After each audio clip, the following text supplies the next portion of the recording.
আকার বাড়িয়ে জনগণের বাহবা নেওয়ার চেয়ে বাজেটের বাস্তবায়ন জরুরি। Policy think and economic research centre PTERC আলোচনায় বক্তারা বলেন, মনোযোগ বাড়াতে হবে বিনিয়োগ ও কর্মসংস্থানে, জোর নজর দিতে হবে ঋণ ব্যবস্থাপনা ও ভূ রাজনৈতিক পরিস্থিতির দিকেও। প্রায় 9.5 লাখ কোটি টাকার বাজেট অর্থমন্ত্রীকে সামাল দিতে হবে দেশ ও দেশের বাইরে থেকে আসা নানা নিয়ামককে। মোটা দাগে মূল্যস্ফীতি, রাজস্ব, বিনিয়োগ ও কর্মসংস্থানের চ্যালেঞ্জ মোকাবেলায় কতটা প্রস্তুত সরকার? বাজেট উপস্থাপনের পর থেকে তা নিয়ে চলছে বিশ্লেষণ। প্রায় 7 লাখ কোটি টাকার রাজস্ব আয়ের বিপরীতে 6 লাখ কোটি টাকার পরিচালন ব্যয় তৈরি করতে পারে ঝুঁকি। রয়েছে কর জিডিপি অনুপাত, সরকারি ঋণ, খাতভিত্তিক লক্ষ্যমাত্রা পূরণের চাপ। তাই বাহবা না কুড়িয়ে বাস্তবায়নের মনোযোগ। নগদ নিয়ে এলো হার না মানা হার অফার। সর্বনিম্ন 10,000 টাকা রেমিটেন্স নগদে পাঠালে থাকছে স্বর্ণের হার জেতার সুযোগ।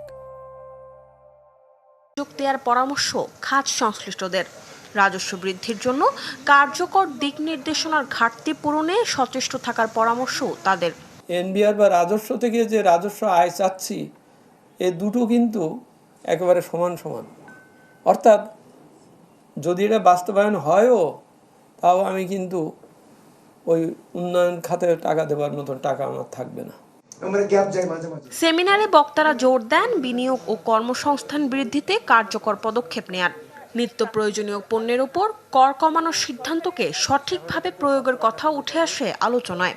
সরকারের সবচেয়ে গুরুত্বপূর্ণ কাজ হচ্ছে যে মূল্যস্ফীতিটাকে যদি কন্ট্রোল করতে পারে, তাহলে বাকি জিনিসগুলো অনেক কিছুই সহজ হয়ে যাবে। পলিসি আর ওই বাস্তবায়নকে আলাদা করার উদ্দেশ্যই হচ্ছে যে পলিসিগুলো তৈরি হবে একটা পৃথক জায়গায়, ওই বাস্তবায়নকারীর দ্বারা না। কারণ সে চাইলে তো যখন তখন সুযোগ পাবে আর একটা করে এসআরও জারি করে ওটা চেঞ্জ করতে থাকবে।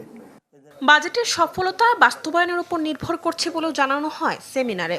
আমার এই স্বাবলম্বী না হলে মরিয়ম আজিজ মৌরিন, চ্যানেল 24, ঢাকা।